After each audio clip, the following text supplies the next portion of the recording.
Okay, everybody, this is Marissa Stein, the Cooperative Extension Centennial Coordinator. For those of you who were talking about the audio, hopefully you can hear me now. We were muted before. So I'm going to go ahead and begin. I think we're still going to have people join us as we go, but we'll go ahead and get started and try to keep this on track.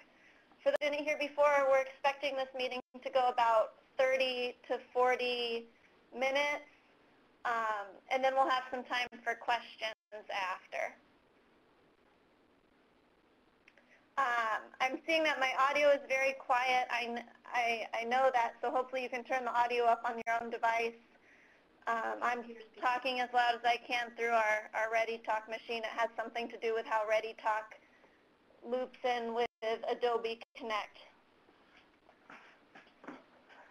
So again, if you can't hear me, if I'm quiet, try turning the audio up on your own computer.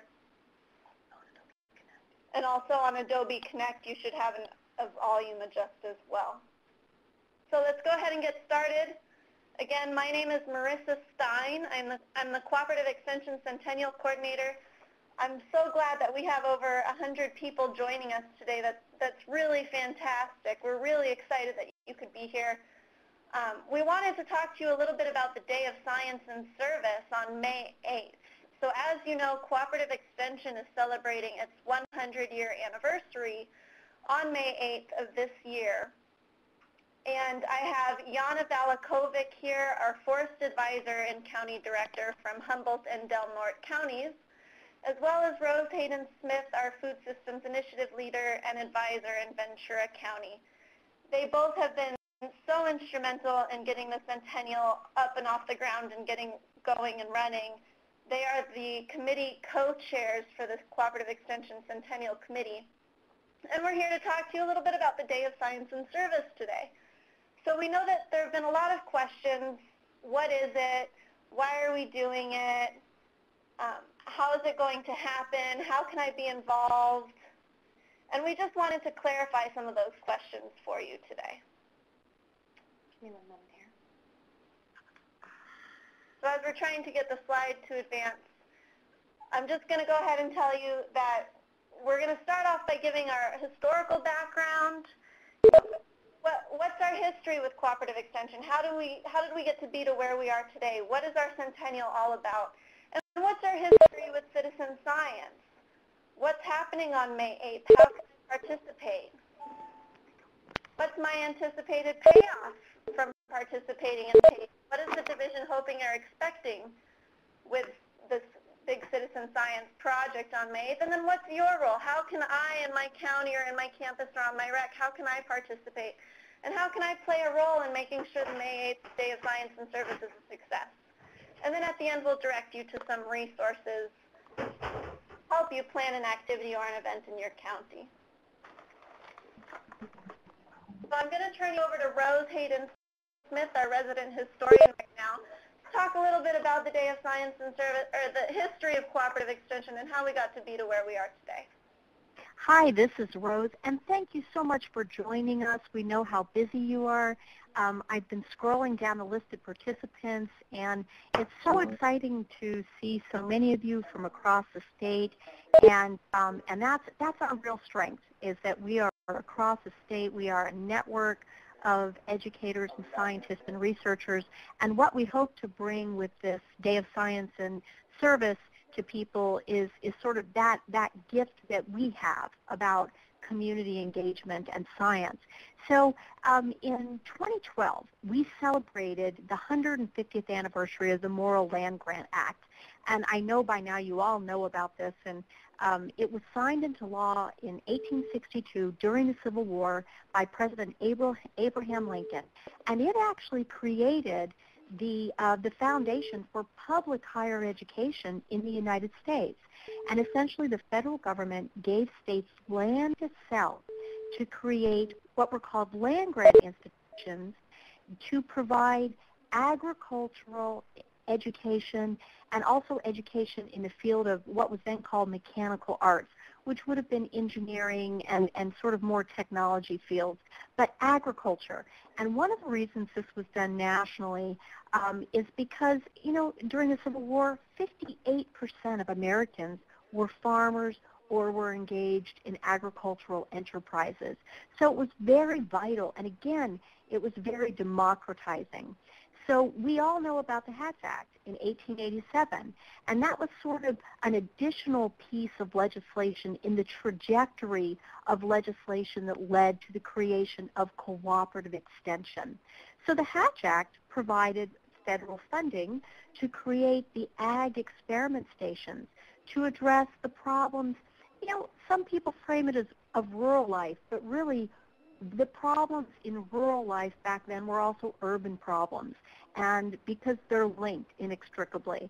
And so the ag experiment stations were initially where many of our advisors were housed, and where this sort of extension model took life and moved forward, and people began to see value for that and actually advocated for it for many years before the legislation was finally passed in 1914, and that is the Smith-Lever legislation, which created the Cooperative Extension Service. And again, that was passed in 1914 as war clouds threatened Europe, and the idea was that agriculture was so important, and we needed to build our network and strengthen it out in communities. And so it created the Cooperative Extension, which represented a partnership between the federal government, between the U.S. Department of Agriculture, between the land-grant institution, which in California was the University of California, through county government, and then also through the creation, the formation of one of our most reliable partners for the last 100 years, which was the Farm Bureau. So these elements were required. Cooperative extension came into being.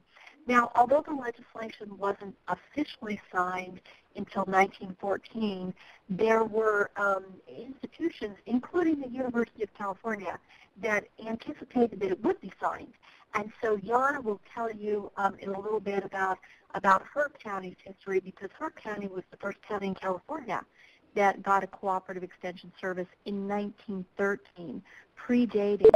But with the Smith-Lever legislation, we were born, and we're now starting on a second century of building community. Next slide, please. So our first land-grant institution was at Berkeley, which is what was called the flagship campus, and we started that work in 1868, and we still have staff there and faculty there. And so that's a very exciting thing for us, and I'm going to pass it over to Yana right now. Well, good afternoon, everyone. This is Yana Valachovic. I am the co-chair of the Centennial Committee along with Rose Hayden-Smith, and if you could advance the next slide, that'd be great. Rose and I were asked to help out with helping frame the Centennial events for the University of California, and we've had great fun and great pleasure in doing so. So we're hoping today that we can help inspire you to think about how you may be able to bring a part to the Centennial and be able to plant seeds for the future for you and your communities and the people that you serve. So Humboldt has the distinction of being being the first county in California to develop a cooperative extension office. And so I'm going to just give you a little bit of history about Humboldt, and then hope to inspire you to look into your own community's history and find some of your own beautiful slides and historic images. This one, in fact, on this slide is from the A&R repository. It's not specific to Humboldt, and it actually is the decal on the car door says Farm Advisor, University of California. And so that photo is available for you, and you can use it at any point. But citizen science is in our roots, and in part, how we're choosing to celebrate the signing of Smith-Lever in May 8th is trying to return to those roots in some way. So this is a quote that came from a history of Humboldt County written a few years after the formation of the Extension Office here. And at that time, it was said to be a matter of pride to her citizens, that being the county of Humboldt, and is proving of great value to the agricultural industry of the county. And I would say that, 100 years today, we still are doing that, but we're also doing so much more. And we are so connected into the fabric of the community in many ways that we're hoping that May 8th can be our opportunity to help the community remember where we've come from and what we can do together. So next slide, please. The concept of May 8th and how the University of California is celebrating it is meant to help emulate some of our foundation and our formation. This concept of engaging our citizenry, helping bring them, practical solutions to life's problems, connecting to the issues of the university, the issues, informational resources of the University of California, and providing trusted research-based solutions. So I'm going to give you one example, and we have lots of great accomplishments to be able to note. Here's one from 1930, and this is a photo from Del Norte County. There are pictures from all over the state of California. And in this photo, there's a picture of firefighting apparatus that's in the back. It's a little bit hard to see, but this was a demonstration on how to fight wildland fire in 1930. And in fact, there was a concerted effort to teach rural residents how to fight wildland fire, and that led to the formation of the Rural Volunteer Fire Department Service. So the VFDs, if you know of those and you're in a more of a rural community, are instrumental and part of the backbone of our fire protection districts and fire protection in general. Now, that's based on people volunteering, being concerned citizens, being willing to serve their community, and also learning the science of fire management. So I think this image is a wonderful reflection on who we've become and how important we've been through the years. Next slide, please. Here's another illustration. This is probably from the 1950s, and these gentlemen here are working with the Extension Office, and they're learning about forage quality, rangeland management, and they are training beef producers in being better stewards of their range and collecting information from them and creating two-way exchange of ideas. These folks are, trained, and they're the early watchdogs on the development of new weed populations and the management of those weed populations, on range improvements. And again, it's that whole concept of service and citizen science. It's folded into everything that we do. Next slide, please. Back to you, Rose. Hi, this is Rose, and we're back to me again. So, as Yana said, citizen science is what we've always been about, and we've always been about collaboration and co-innovation with people in communities, because we live in communities with people with whom we work, and the partners, and the community-based organizations. And one of our key communities that we work with are youth. And so, the Citizen Science Project is going to be so resonant with youth and with also volunteers such as 4-H volunteers and Master Gardener volunteers. And I think a wonderful thing to do would be to get them to do what they've always done for us, which is to amplify and to use them as leaders in helping us get this work and push this day and this opportunity to participate in what we hope will be the largest citizen science project that UC has ever done out into communities. I'm going to give you a little history about 4-H.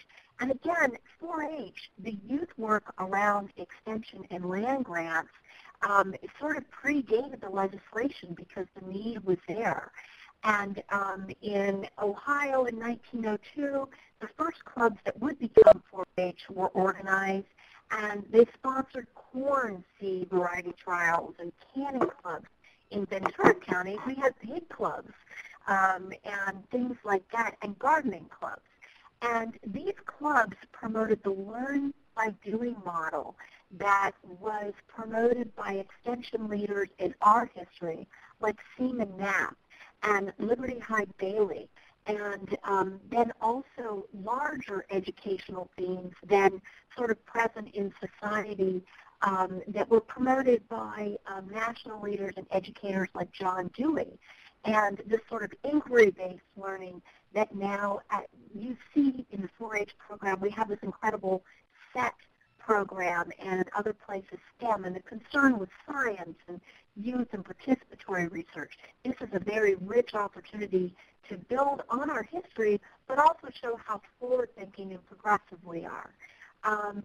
The popularity of these youth clubs grew, and in 1914, with the passage of Smith-Lever, the work that we had been doing with youth became formalized in the Cooperative Extension Service through 4-H, and we still promote the 4-H's, head, heart, hands, and health. And so think about how you can promote and use this social technology that we're asking you to use. And the youth with whom we work are already so engaged with social technologies, and how they can be our partners on this day to really help us observe and get observations into the system. And this is now, it's back to Yana. Sorry. So on May 8th, what are we going to do? I mean, this happens to be the official day, the official enactment of the legislation. And I know many of you have lots of events planned throughout 2014 to celebrate this. But given the significance of the day, we have been working on trying to figure out what would be the best way to celebrate this day. And so some of our first thoughts are, well, maybe we should send some press releases and notify the media that it in fact is our birthday. And that felt a little bit self-serving when we started talking about that kind of approach. And so what we've developed is the idea of emulating the concept of our foundation and using that as a way and a mechanism to celebrate our anniversary. So since this is the day that connects public higher education with the community, with citizen scientists, let's try and do that in the most positive way that we can that helps define who and what we are. Next slide, please.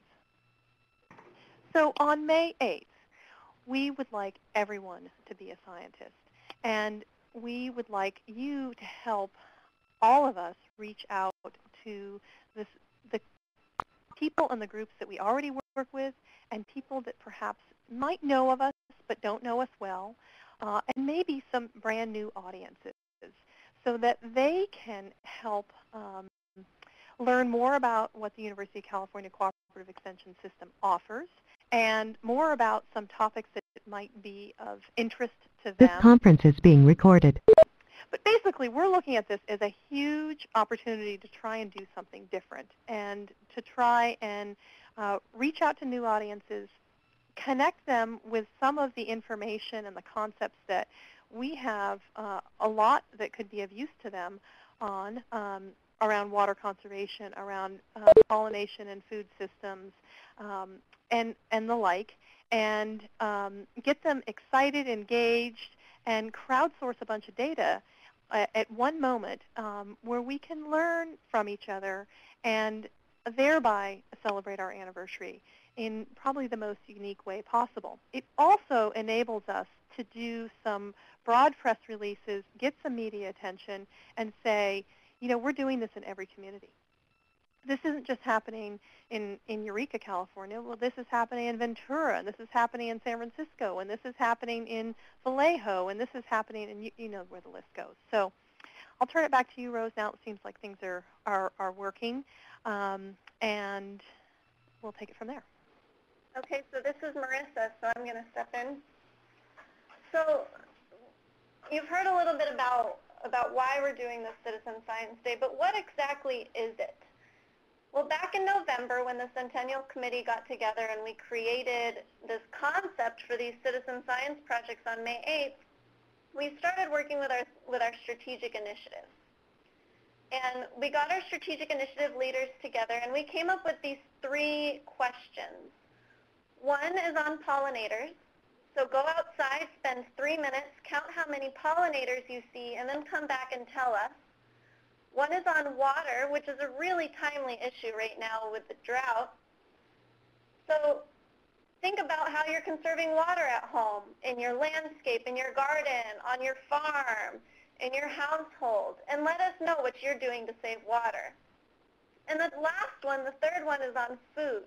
Where is food grown in your community? So we've created this California food map that we're hoping people all over the state can help populate by going outside, finding a community garden, a school garden, an aquaculture system, a farm, maybe a citrus tree in their front yard, and adding that data to our map. So at the end of the day, we'll have this big map that shows where all of the food in California is being grown, is being produced.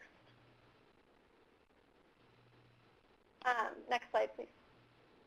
So we're asking everybody to log into our website on May 8th, beascientist.ucanr.edu, and to answer these 3 questions through these maps that we've put together. So when you go to the website and you click on one of our questions, you can get to the website either through the URL I just gave you, and you'll see this as we go on. So if you didn't write it down, don't worry.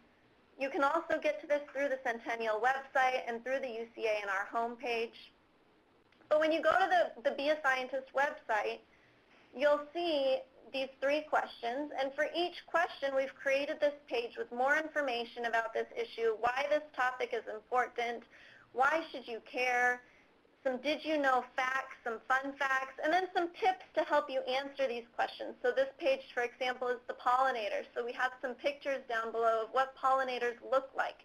How can you recognize them? What are the different types of pollinators? And then on the bottom on the right, you'll see that we have links to more information about pollinators produced by either us, UCANR, or our partners, and then also links to more UC research about pollinators. And up above, the most important part, the part that we really want people to do and participate and engage with, is to click on the map that you see under Be a Scientist, and this will take you to the map where you can answer the question and submit your data, submit your information. We have this great educational team that we've put together. They're in the process of developing some front and back fact sheets about each of the 3 topics with more information, similar to what's on the website, just a little bit more detailed about why these topics and these issues are important, how you can participate in this question, and what your information, what your data will help us understand. And then also we're putting together some lesson plans. So teachers and educators will be able to click on the website, download some lesson plans, and really incorporate these questions into activities in their classrooms that they do on that day on May 8th. So these have all been written. They're currently in the design and the proofing phase. We hope to get these by April 1st is our deadline. In the meantime, the website is up. You can view it already. So if you click on the map, it'll take you to the water map. When you first get there, you'll just see the map, and then you can search for your address or your location. The map will zoom into wherever you are based on what you put into the search, and then you can click on the map at your location, answer this question that pops up, and then you'll create your own dot on this map. These dots will be public. Anybody can see them. So as you log in on May 8th, it'll be really exciting. You can watch as the information comes in and these maps auto-populate. So if you see here our questions, at the beginning we're collecting emails. This is optional. It's also private information. Nobody will see that information. That's just so we can go back to these people and follow up later on and let them know, hey, this is what we learned on May 8th. This is what we now know about pollinators or about conservation of water in California. This is our California food map. You helped us achieve and understand this information. We also were asking if they're in an individual, a group, a classroom, a family, and then if they are a group, how many people are with them. So if it's a group of Master Gardener volunteers or if it's a classroom and they're answering these questions together, we'll get a sense of how many people throughout the state are participating. Next slide. And then this is our food map. So again, similar styles, similar layouts. The other thing that will happen is on these maps, there's a little report button. So as this information is coming in, you can click on the report button on the map. Anybody can do this across the state and get a little summary of the information that came in. So you can do this either by your group or by your location, and you'll get pie charts, analyzing the data.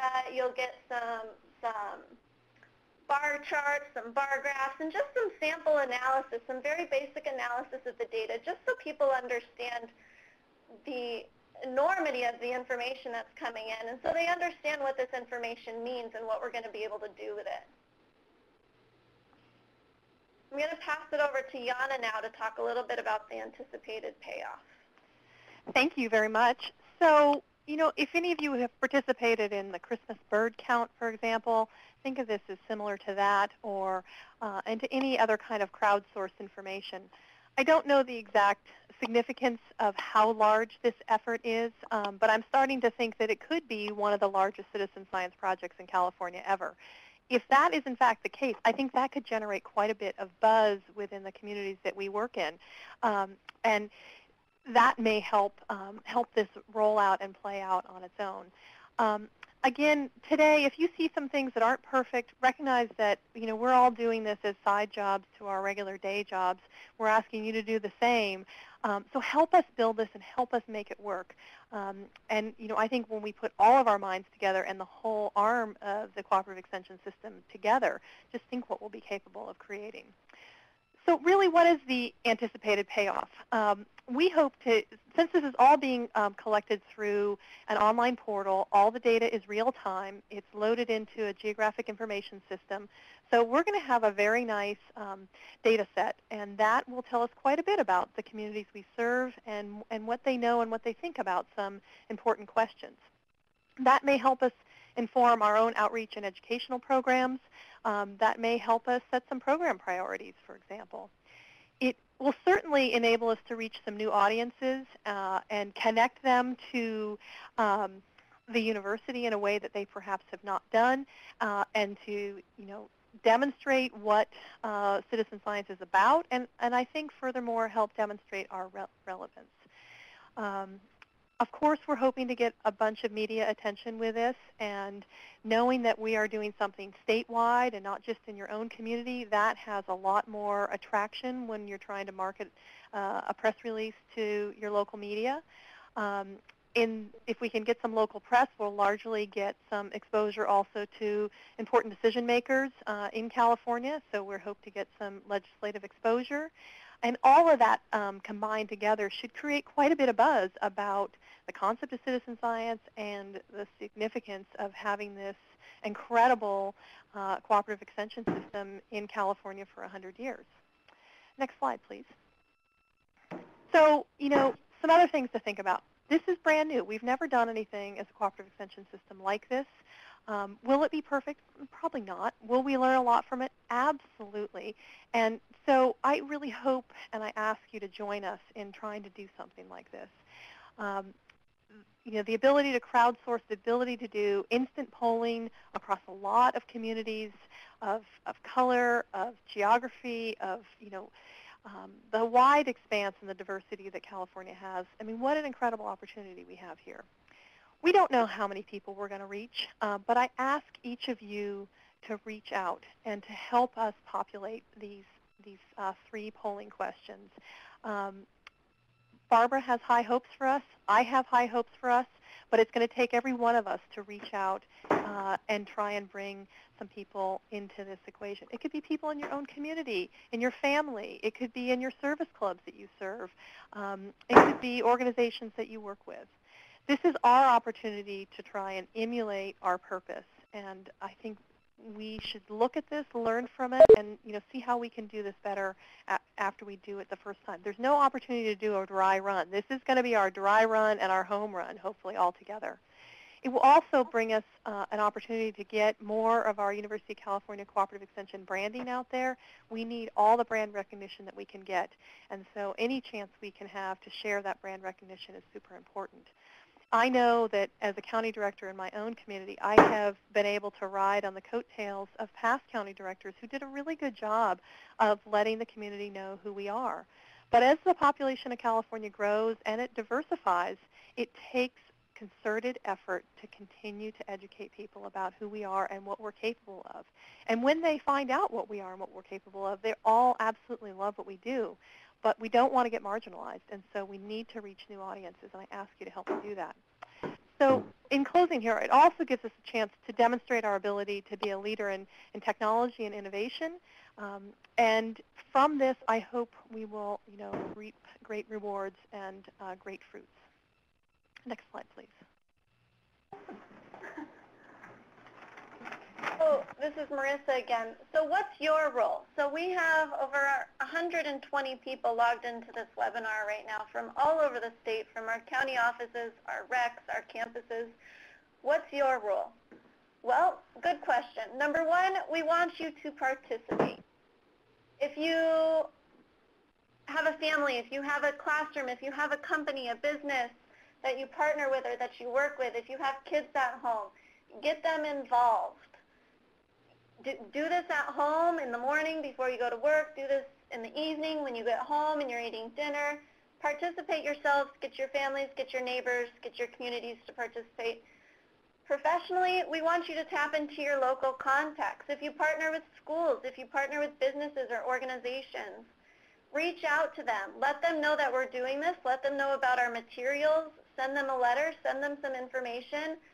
And make yourself available to help.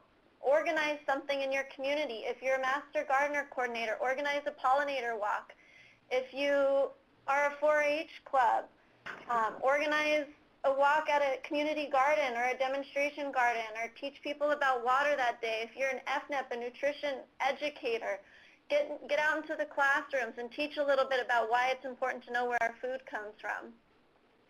So there have been a lot of questions. I've received a lot of questions from people. Am I expected in my county or at my rec to plan a huge event on May 8th? The short answer is no, you're not expected to plan a huge event on May 8th. But you are expected to participate in May 8th. You are expected to conduct outreach to help us recruit people to participate in May 8th.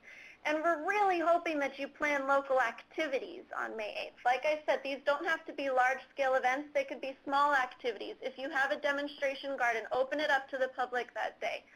If you work with 4-H clubs, get them out in the community being community leaders and teaching about these topics and these issues and getting people to answer the questions on that day.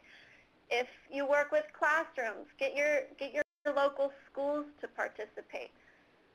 So what are some of the ways that you can do this? Well, right now I want to go through some of the different counties.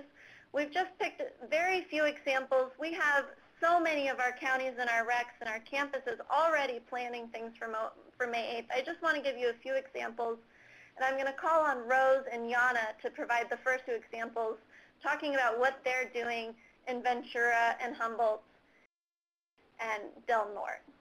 Okay. Thank you very much, Marissa. And by the way, I've been trying to answer questions as we've been going.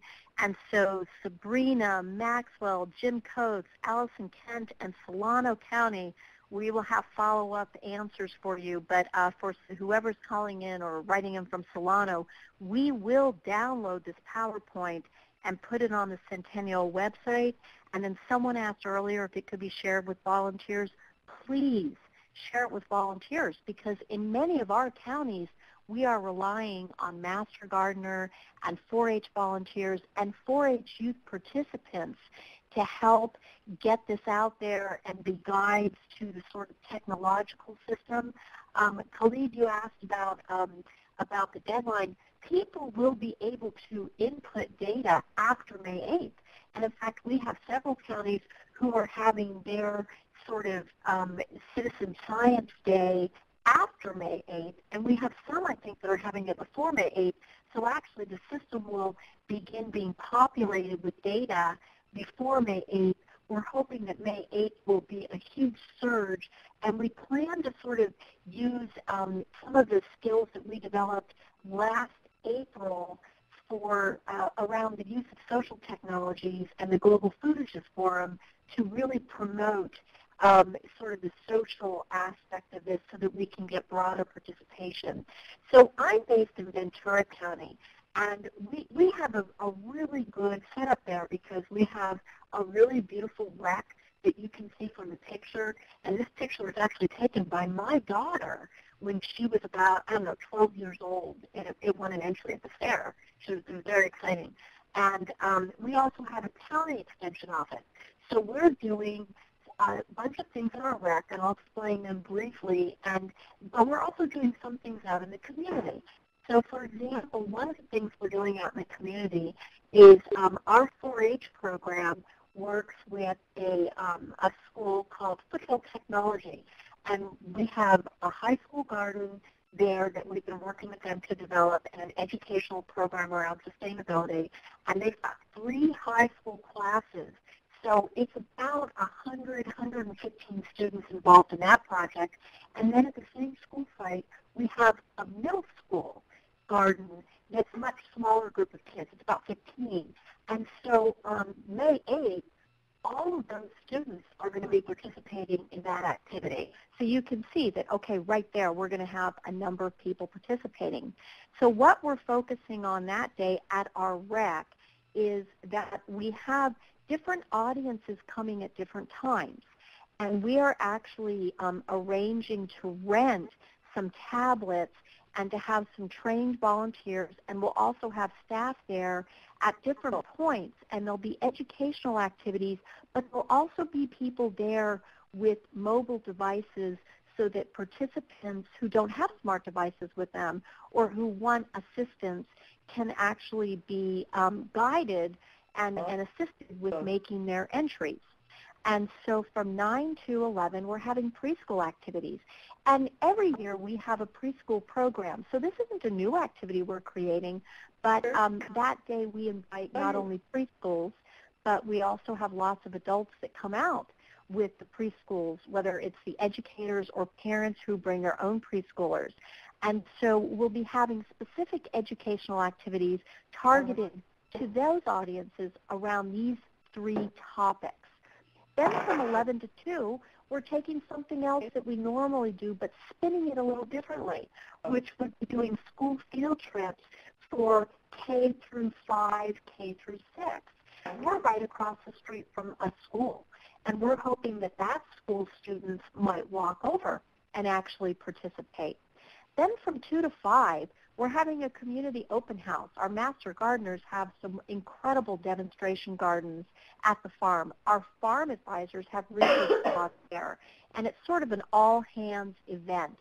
And so we'll be having people walk around with activities that they can engage in, and again, encouraging them to do their observations on the citizen science piece. Then in the evening, we're hosting a dinner, and the dinner will feature sort of lightning talks about the history of cooperative extension, lightning talks from a farmer about maybe the impact of cooperative extension, and things like that, but having a farmer-teacher dinner. So that's what we're going to be doing in Ventura County, and it's pretty ambitious, but you can see that even if you got each 4-H club or project group to sort of commit to doing this, and master gardener groups, that your numbers would grow very quickly. So I'm going to pass it off to my next colleague. Thank you very much, Rose. I'm going to jump in real fast, Yana. If you're on Ready Talk, please be sure to mute your phones. We're getting a little bit of feedback. Thanks. Oh, I see. And this looks like Okay, so for those of you that are listening on the Ready Talk line, please understand that we can hear everything that you're saying right now. So this is Yana, and I'm going to talk about 2 counties, and so we're trying to give you some examples about how you might embrace this. So I'm the county director for 2 counties. Most of our staff are located in the Eureka and Humboldt office. So we're spread across 2 geographic areas, and so we're going to do this a little differently than Rose. So we have two counties to work in, many communities, and so what we're going to do is we're going to split our staff up. And around noon at 2 different locations, we're going to have a press release and a community set of events at each of 2 locations. And in those locations, we're going to have some pollinator walks. We're going to have some water conservation demos, demonstrations, and we're going to be located at a farm or a community farm. And so at those locations, we'll also be able to talk about food, and we'll do some food tours. We'll have a few snacks, and we'll ask people to populate the polling questions and just create a little buzz and have a chance for people to take off during their lunch hour and join us. Then what we're going to do is combine the whole event into one evening location because we're going to reach out to a lot of different community partners, those who know us, those who may be aware of us but don't work with us that often, and maybe some new folks like the California Native Plant Society, maybe some of the service clubs. There's some, environmentally oriented groups that are very engaged in things like the Christmas bird count and such. We're going to be reaching out to those, seeing if they will help promote the event. It turns out that one of the beekeeper societies is going to do a whole bee festival the following days after our event. So we're going to ask them to try and help share the word about the polling questions.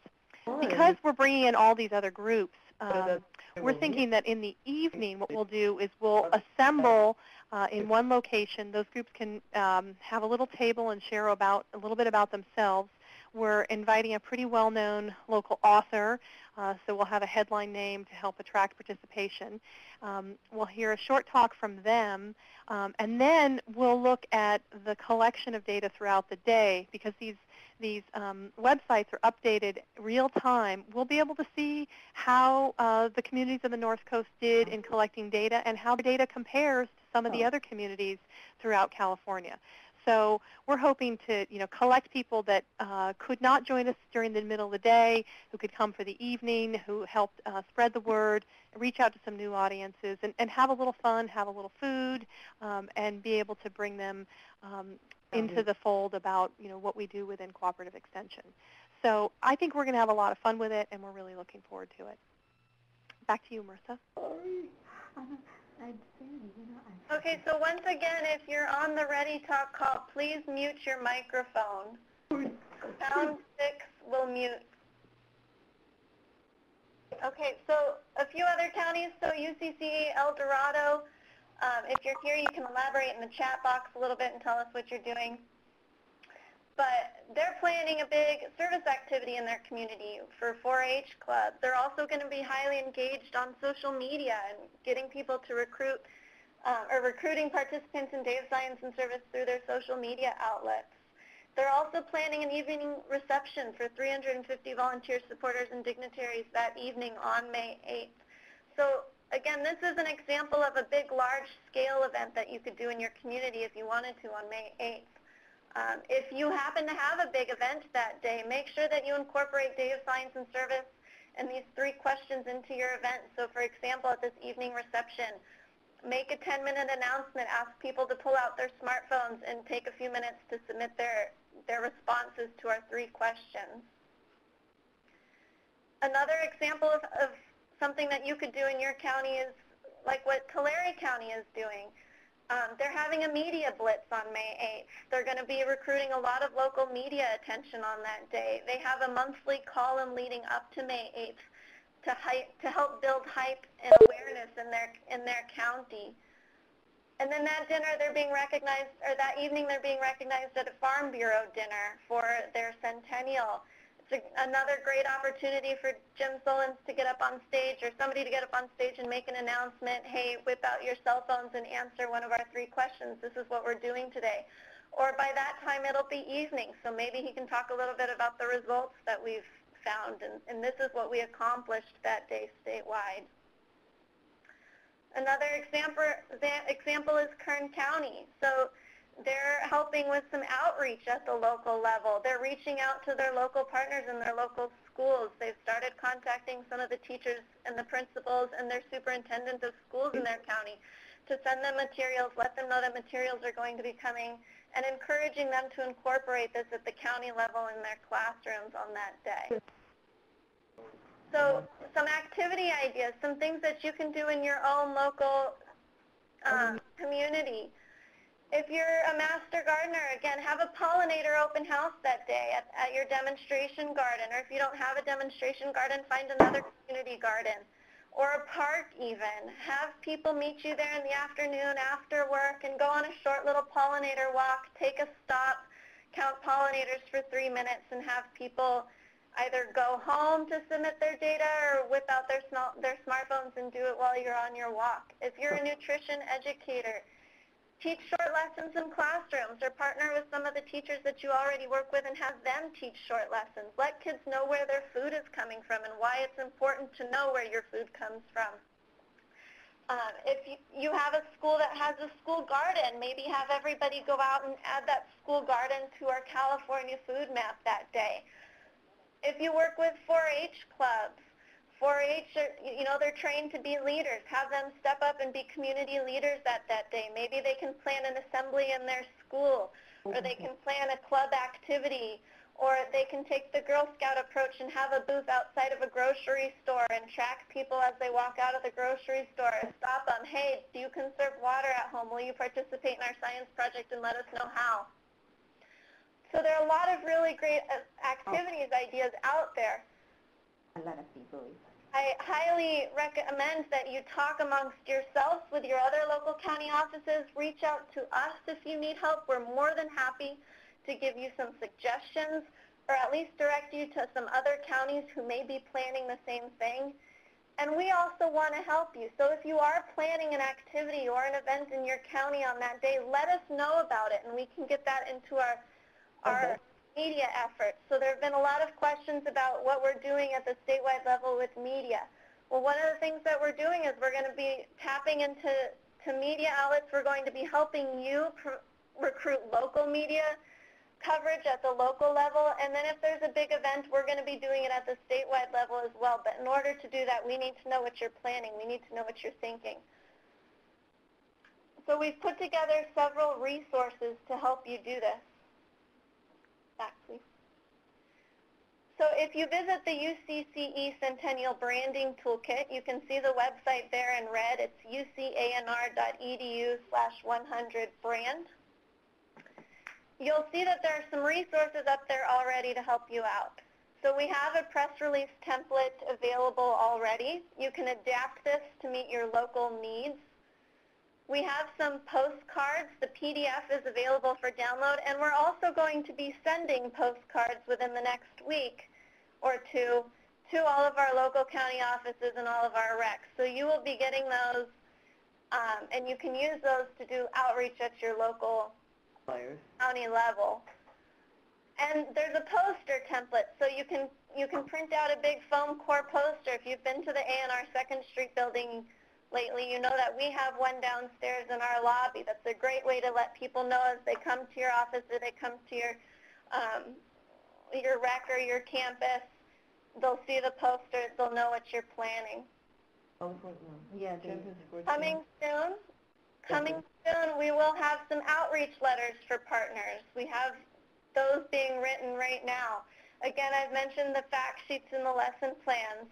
We also have promo videos that will be coming out within the next week or two that will be available on the beascientist.ucanr.edu website. So we're putting together some tools and some templates to help you out, but really at this point, we're turning to you to go out into your local communities and conduct outreach and to plan local activities and to incorporate these 3 questions in your practices on that day on May 8th into your outreach efforts from now on.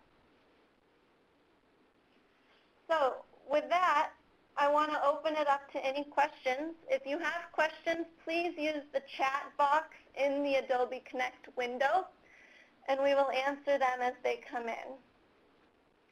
So Sabrina, which strategic initiative for the pollinator one? For the pollinator one, we had our invasive pests and diseases initiative with Beth Grafton Cardwell spearheading that. Instead of me talking. Again, there's somebody talking in the background, so if you wouldn't mind muting yourself on Ready Talk, we would appreciate that. We have a few questions coming in. So Rose, feel free to unmute yourselves and answer questions or fill in anything that you feel that we missed.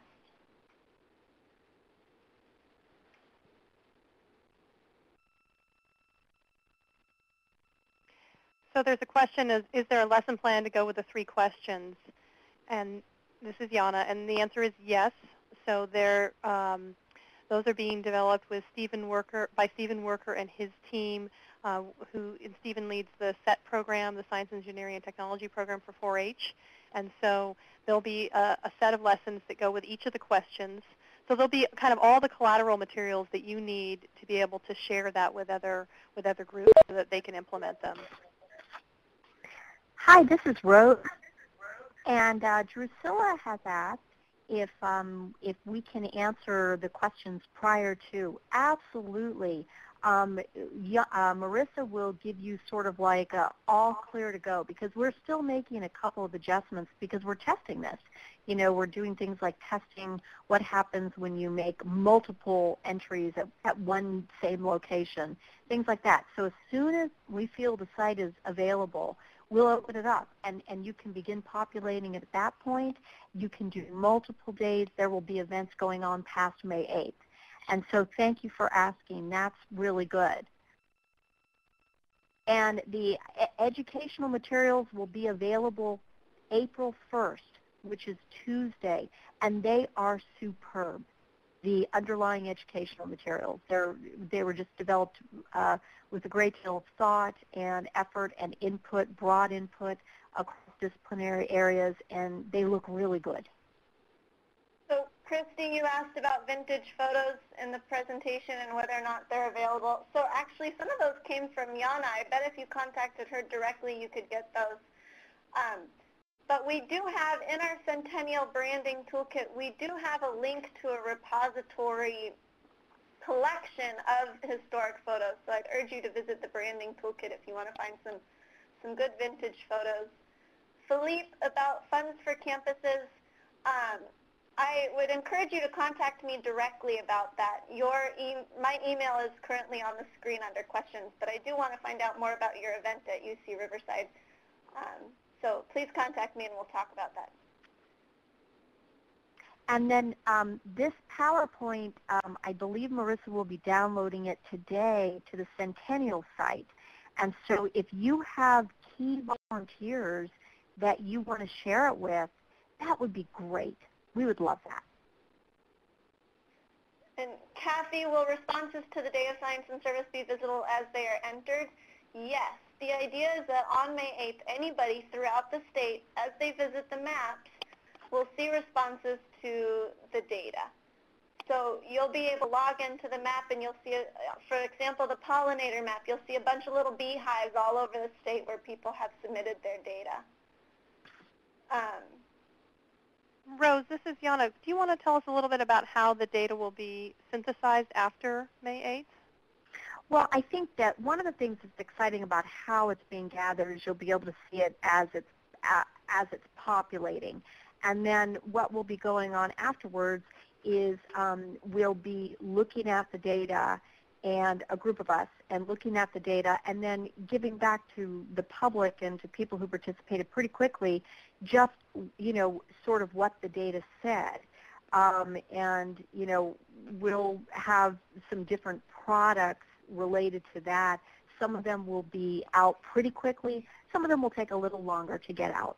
But we'll be able to, you know, get information out very quickly about sort of the metrics and the basic results. And then more nuanced interpretation will take a little bit longer.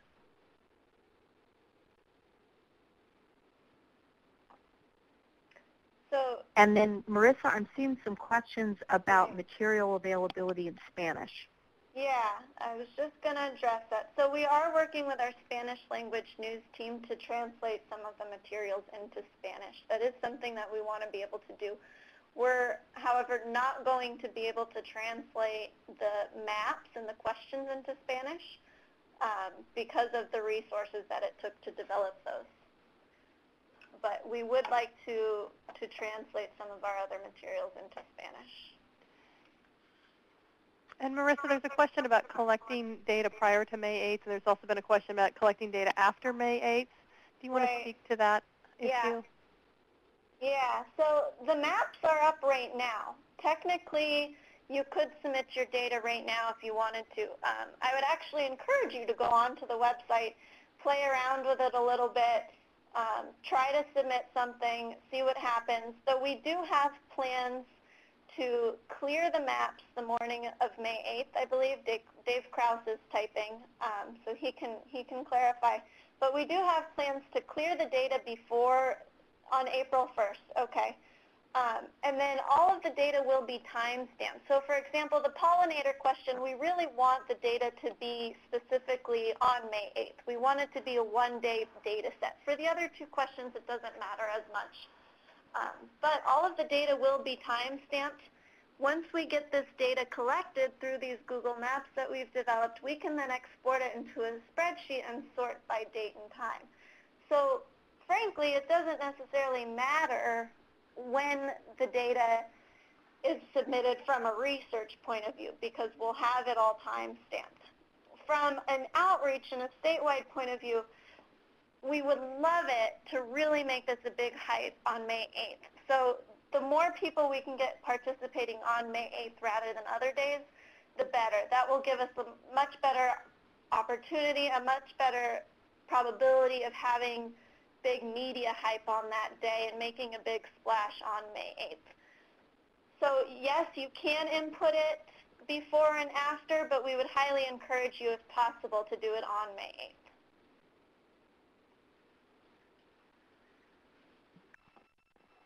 Okay, and there's a question from Charles about whether the data will be usable after May 8th. Yeah, it will be usable after May 8th. And again, we understand, that there are some events going on prior to May 8th and that there will be some events going on after May 8th. So what we expect to see is a spike in data entry, but yeah, the data will be usable.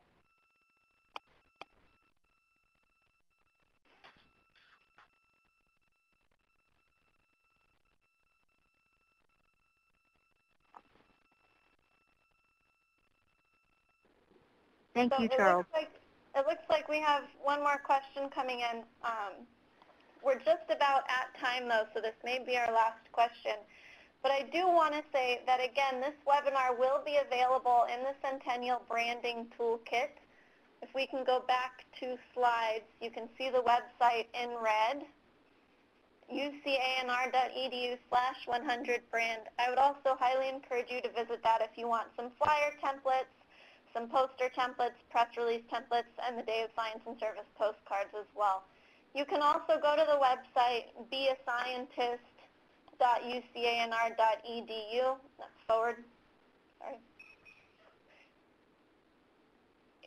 It's the last link down at the bottom, beascientist.ucanr.edu. The website is up. You can play around a little bit, familiarize yourself with the data collection process.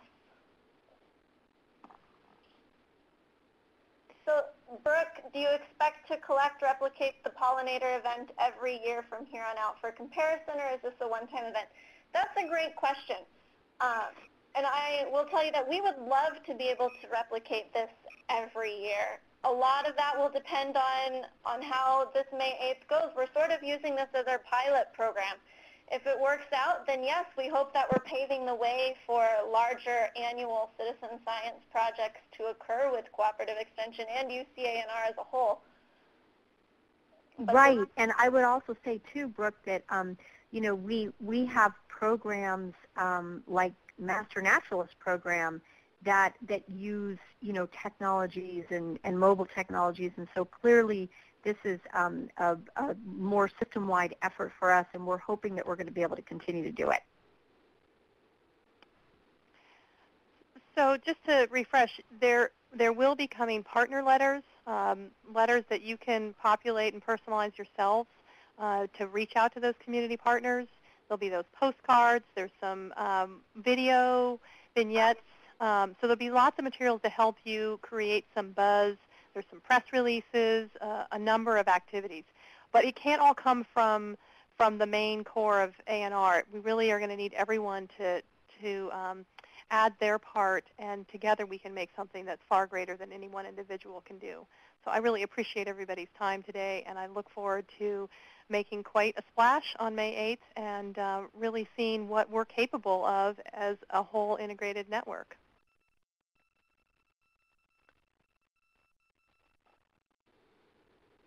Okay, thank you for joining us, everybody. We hope that this is valuable, and if you have questions or ideas pop up as we go forward, as we move along, please feel free to email me, Marissa Stein. My email is up on the window. It's mpstein@ucanr.edu. I'm happy to help. Thank you and have a great day.